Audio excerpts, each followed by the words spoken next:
think just remember the bottom line, before you look to anything outside of yourself, your wisdom lives in your body and you're here to have so much fun. You get this one chance in this human body. Have a freaking blast. That's the point. You're supposed to be really happy. You're supposed to feel really good. So just follow what feels really good to you.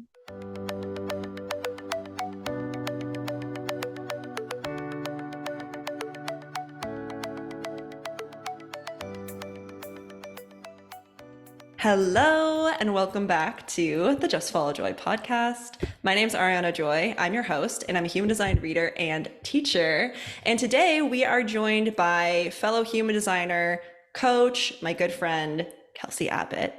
And we are talking about something that honestly, Kelsey is one of the first people to like open my eyes to, which is how to basically say fuck the rules and fuck the system and use human design in an empowering way. Because a lot of the time when we're first coming to human design, like it can feel like this very restrictive rule book, when in actuality, that's not what it's supposed to be. There are reasons why it kind of comes across that way.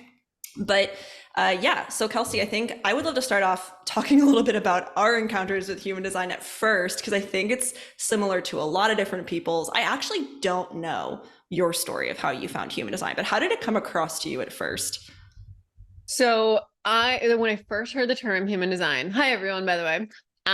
Okay. So I was interviewing someone for my podcast, the Find Your Awesome podcast.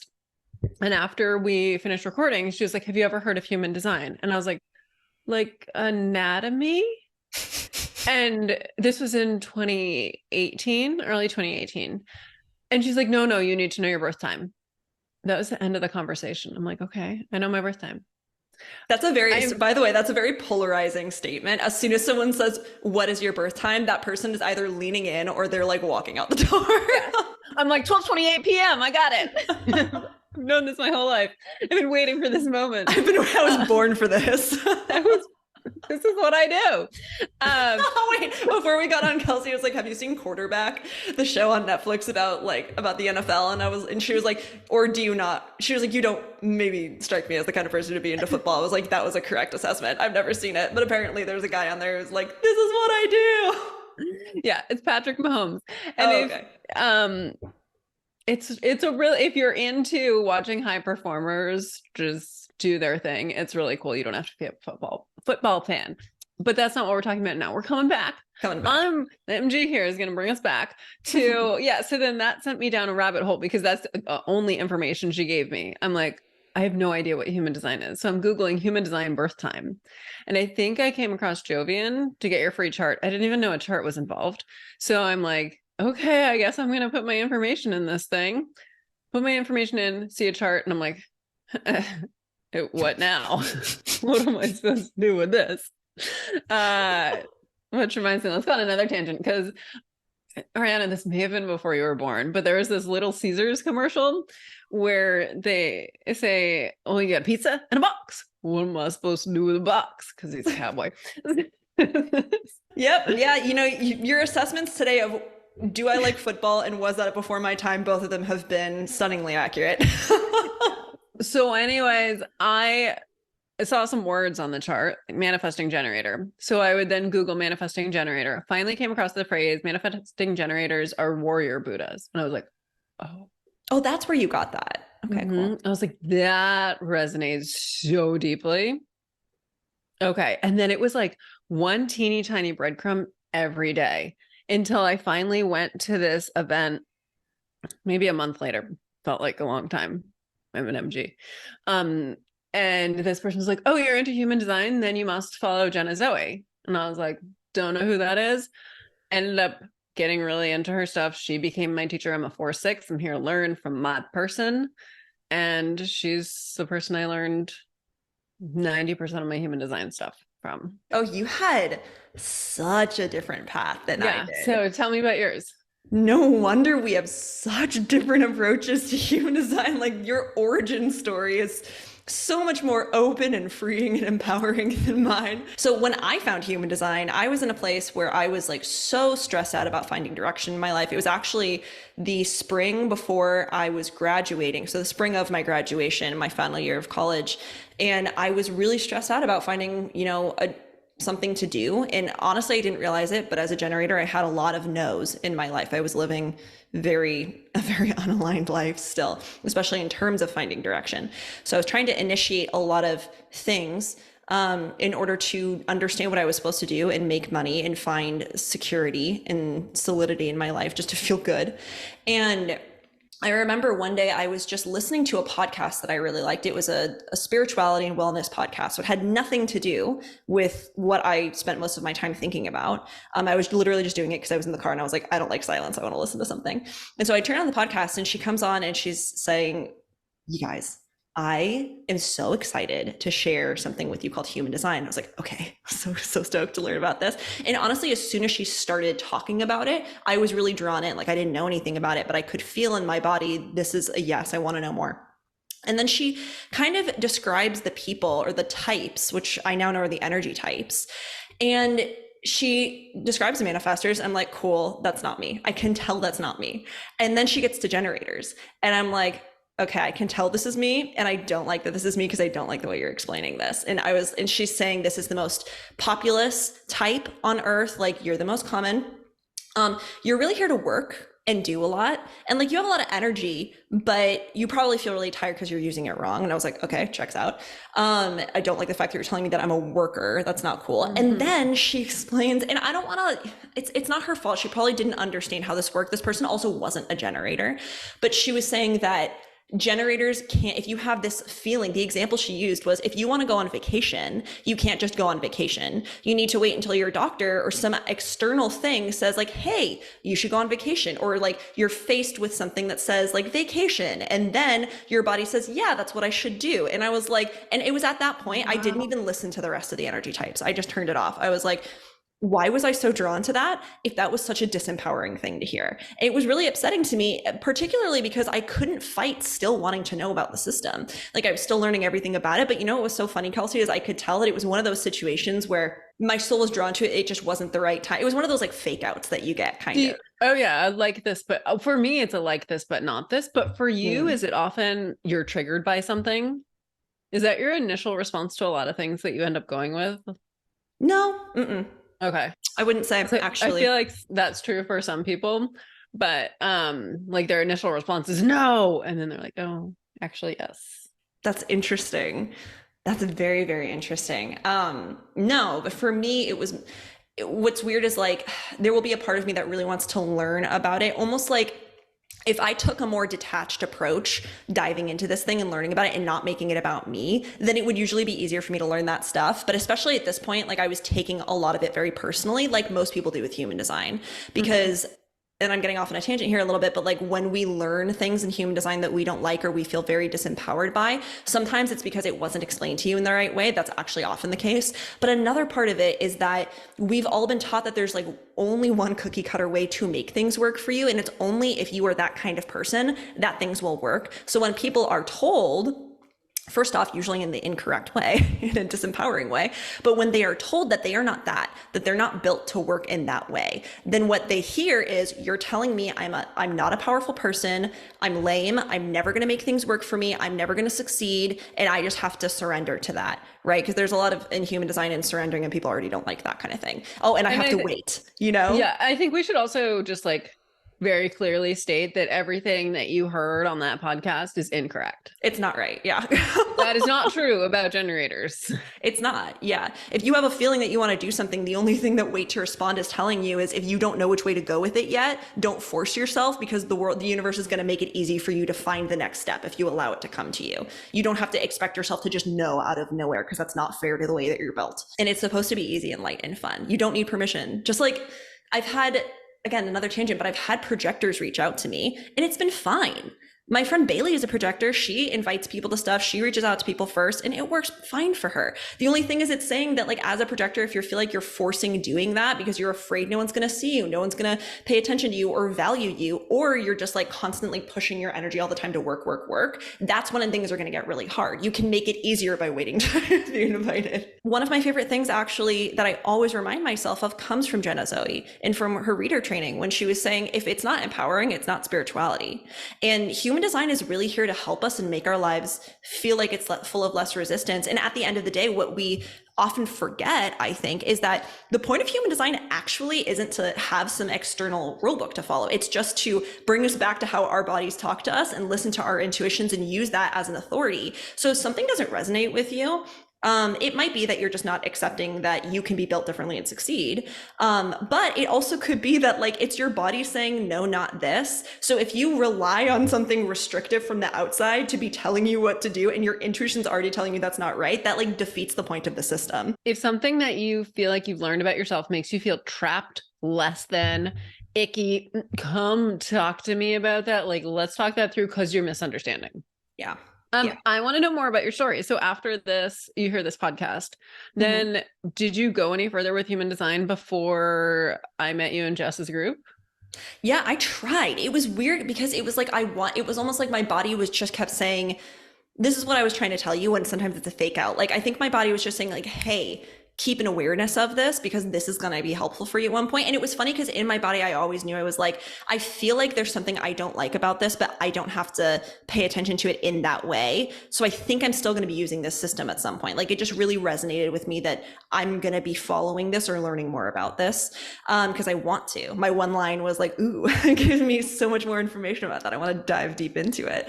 And so what happened really was that I was getting really overwhelmed with everything in spirituality at that point in my life. I was feeling really stuck. I was in a job I hated. I felt like I was doing what I should do to succeed and thrive. And I was so unhappy in so many parts of my life. So I just was really upset with spirituality. And I was like, I'm supposed to be getting answers and I'm not. So I took a step back from human design and all of this and just focused on other parts of my life.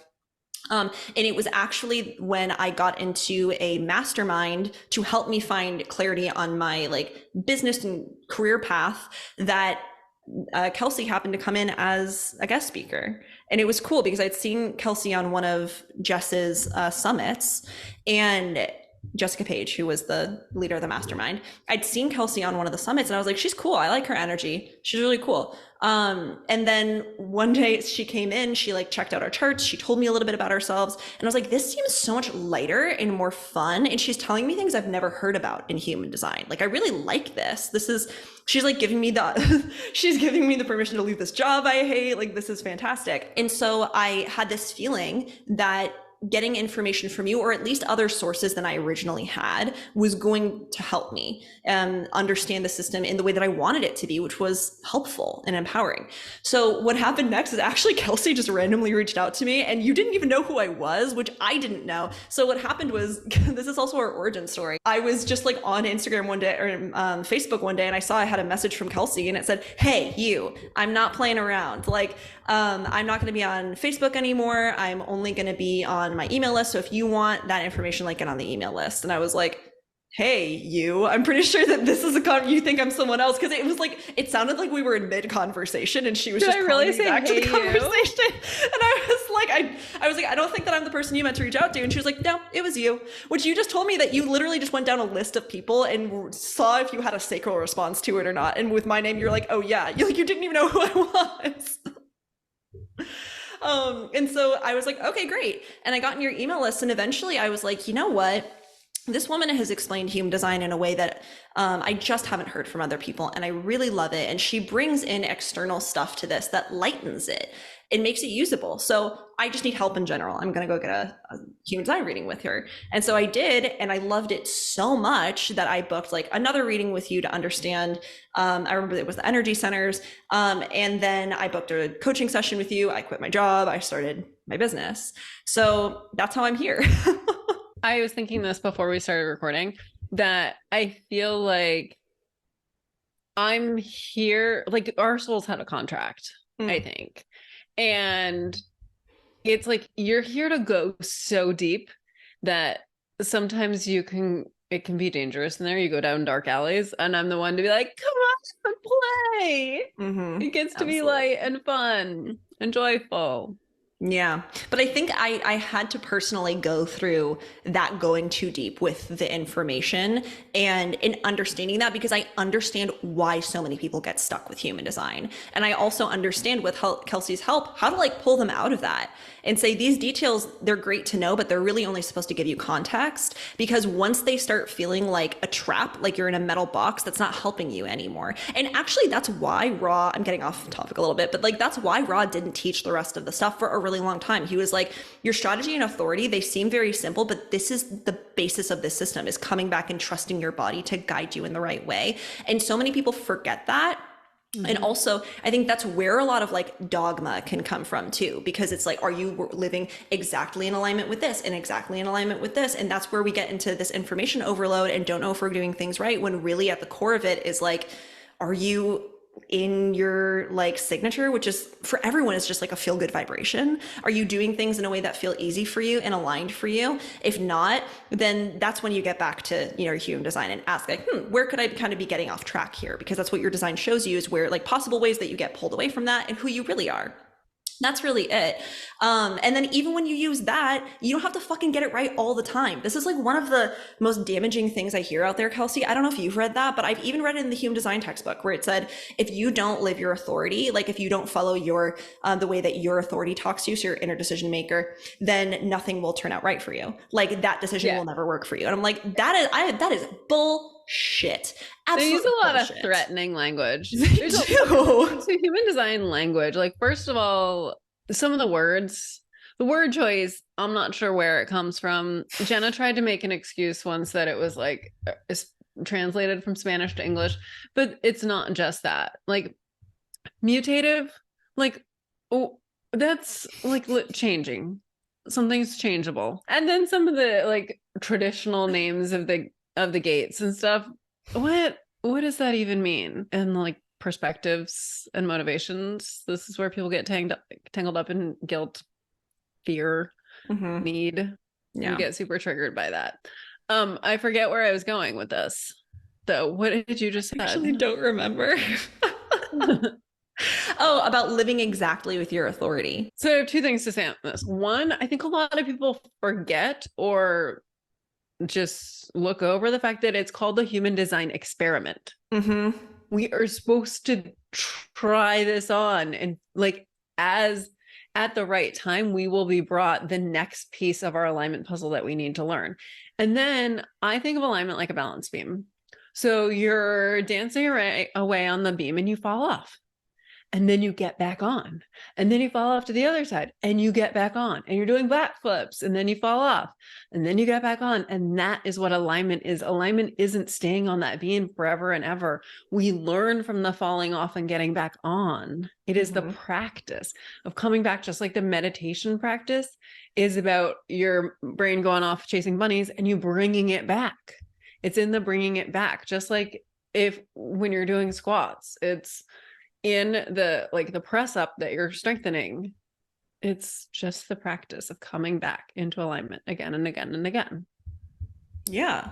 And I've heard people say in meditation, like the fact that you are paying attention to something else and then bringing your mind back, like that is the practice of meditation. It's not like you're saying, it's not staying on the beam the entire time, which is why it's important for us to like get our designs wrong sometimes or live out of alignment with that. And also I just remember that it's just a tool. So like, it's here to help you. You are not here to fit into your design. You're here to use your design to help you live a life that you like better and that feels easier. And the other thing I wanted to tell you too, Kelsey, is that there's a lack of certain things in human design that you can only get from, I didn't want to tell you this, I wanted to tell everyone. There's also like, there are things that you need, in my opinion, to move forward in life that human design doesn't provide you with. So, you know, for example, working on your own mindset and just elevating your frequency or vibration overall, that's not really covered in human design. Like you kind of need to do your own work. So in a way, not in a way, absolutely. Human design cannot be the only thing you use. You know, you need to use other things that help you grow in a way that feels really, really good to you.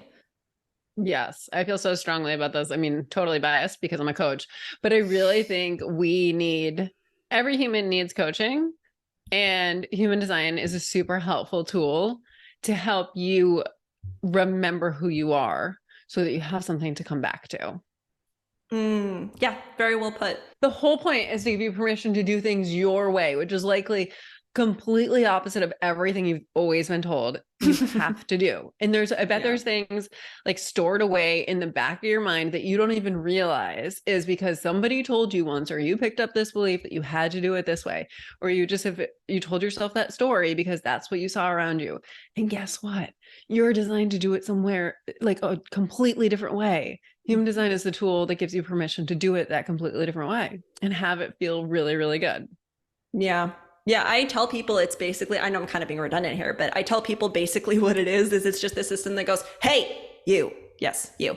So look at this. This is how you're built, just so you know, because you might have been told that you weren't built this way or you were built to work a different way. And based on how you're built, here's the stuff that's going to make it the easiest. You don't have to do this if you don't want to, but like, just let you know, this is information you can use if you want to.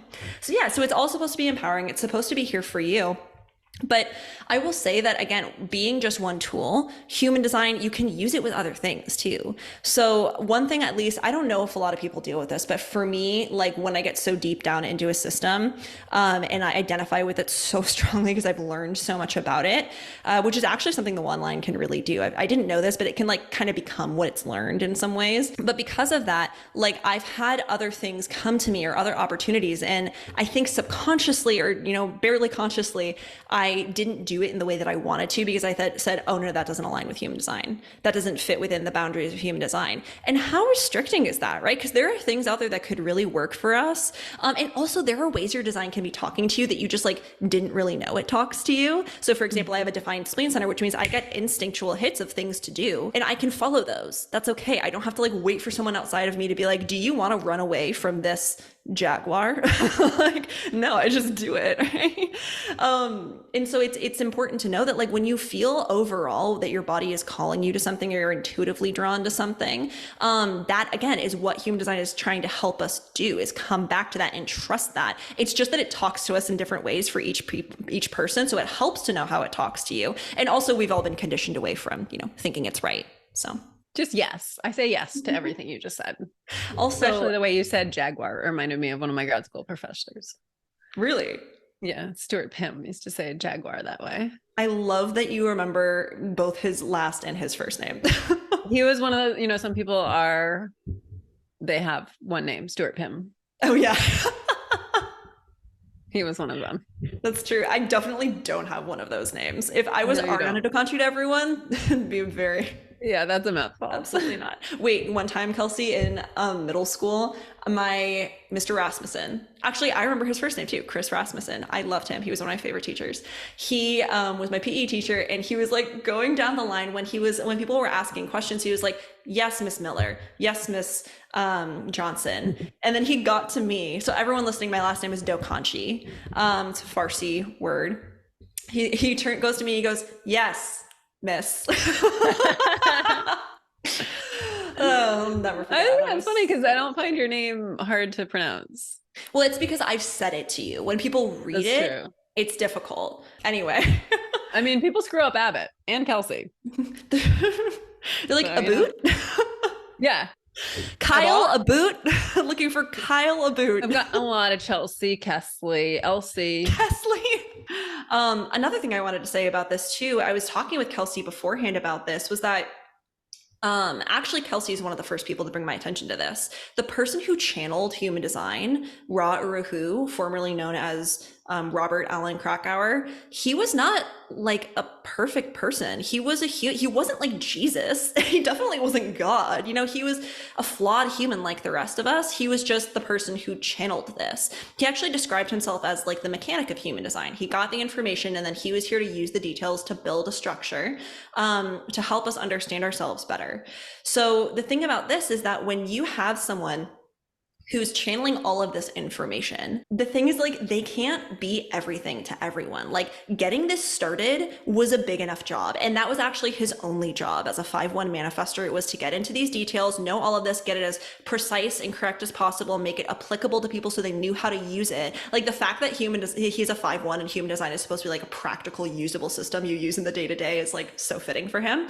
But as a manifestor, he just got the ball rolling. So he couldn't be everything with this system. Like, he could not be the teacher and also a coach and also someone who made this understandable to every single person. Like, he was doing his best, but getting all this information out there on its own was a big enough project, and that's all he could do. And then on top of that, I was telling Kelsey, like, I really relate to him as a 5-1 because part of the reason I think people don't like Ra is he's a manifestor. He's just spicy, he's divisive, and also I was like 51 was his personality, sun gate. That's true. So the gate of shock was literally his top gift and like the strongest influence on his chart. And sometimes they just like being shocking. They just, I swear to God, sometimes Rod just got on the mic and he was like, who do I want to fuck with today? It's too calm here. He had a strong desire to disturb shit. He did. And that's why he was one of the perfect people to do this. But also, like, being a 5-1, like, part of the reason people don't like him or get upset with him is that they come to human design knowing, like, their soul knows that this is something that can help them. If it feels resonant, human design is not on the path for everybody, but I think people who like it and feel drawn to it and can get something from it, it's because their soul knows. But that happens. And then what happens with the 5-1 is that we put so much projection on that person, so many expectations, and they expect Ra to be a certain way, which he never claimed to be. And they're disappointed. They're like, how dare you? You let me down. When really he was like, I literally am just putting the system out here. I never said I could be everything to everyone. And I never said the way that I could do this could be for everyone. And that's perfectly fine, because then we have people like me and Kelsey, like Jenna Zoe, like Erin Claire, like Karen Curry Parker, Cheaton Parkin. I never know if I'm saying his name correctly. I was going to ask, do you actually know if that's how you say it? That's how I say it too, but yeah, I always thought it was like Shaitan or something, but I have no clue. But all of these people who are here to like disseminate it and make it more understandable and workable, like looking just at only the traditional human design stuff, like it's helpful to understand how the structure works. But then you have to, one, use your own common sense, I guess, about how this applies to you. And then secondly, know that there are other sources who have worked with this to address the very problems that people had with the way that Ra explained this stuff. So all of this put together is basically like, take what you take from this and like work it the way you want to. I really recommend people learn the basics and understand why Ra said that stuff. But then you get to a point where it's like, you get to break the rules kind of and do it your own way. Because as long as you know that like the basics of this, then you can like spread your wings and use it how you want to. And some people thrive just knowing their strategy and authority. It's just like, at its very basics, listen to your body. Your wisdom lives in your body. And you're here to have a whole bunch of fun and follow the joy. We could end right there. And there's so much more, like play with your gifts and use them and share them with other people and celebrate them as they're using their gifts so we can fit together and rise together. And you're probably fine just knowing your strategy and authority. Yeah. And I'll tell you too that, Kelsey, before you were saying that like you've probably been trained to be very different from how you are. That's true for like most of the world, I'd say. But then there are also some people who already live their design. And in my opinion, those are some of the people. It's either people who are so out of alignment or the people who are actually quite in alignment with their design who come to human design. They're like, this is bullshit. Because the people who are out of alignment, like they're so not seeing how like conditioned away they are from who they're supposed to be, or how they naturally operate, I should say. And the people who are so in alignment with design are like, I don't think that I work way differently than I should. Things work out for me. Things are fine. And so I actually had a friend, I have a friend, she just doesn't live in California anymore.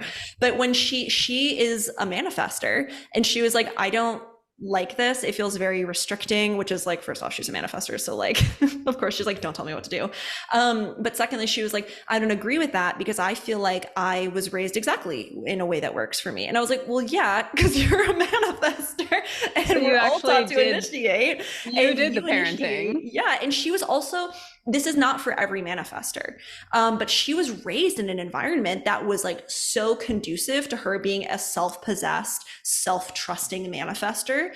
Like I remember she was this is so wild to me because this is so opposite of my like highly sheltered life in which my parents believed like if I stepped out of the door, someone would kill me.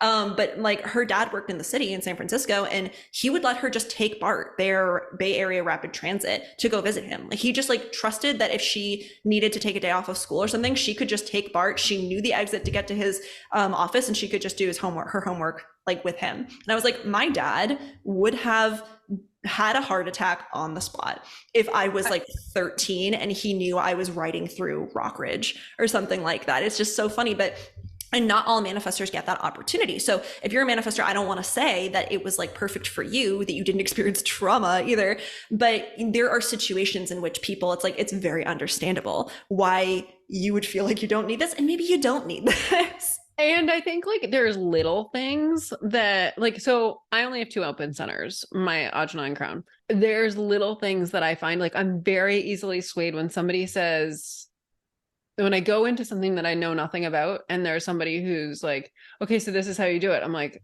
okay, I guess this is how you do it. And I have to do the work to come back to my body and be like, no, that doesn't feel good. I want to do it this way, but no one does it this way in the industry. Exactly.